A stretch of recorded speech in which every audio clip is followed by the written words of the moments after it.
Nik uste dut guztio gaudela pizkat holan zer gertatuko den, nola aurkituko garen uretan, baina nik uste dut momentu berezia dela, emaitza ez da hain garrantzitsua nik uste dut, baizik eta pizkat guztiok hemen egotea, berriz ere kirolaria garela sentitzea eta hau berriz martxan jartzen dela ikustea.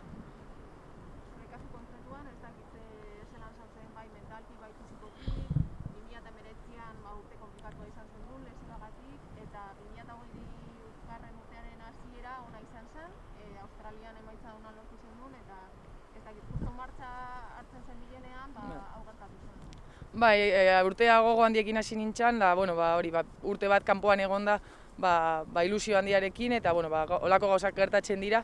Baina ere lesioaren esperientzia balio izan du jakiteko eta sentitzeko naiz eta kanpoan egotea denbora luzean gu kirolaria garela eta berriz erritmoa hartzen duzula. Beraz, nik uste dut adaptatu behar garela eta bizitzen ari garen situazioa gu baino asko handiagoa dela eta guztio gaude horretan ez da.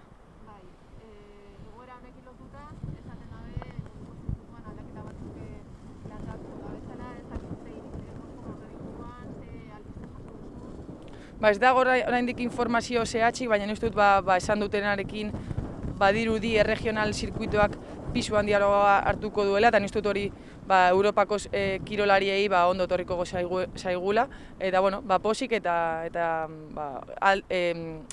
aldaketa horiek ikusteko gogoekin. Orain egunerokoan jarri behar duzu harreta, ez? Nik uste dut hori egunerokoan jartzea, planak egitea etorkizunerako nik uste dut ezinezkoa dela, eta horretaz ere entrenamendua egin dezakegu.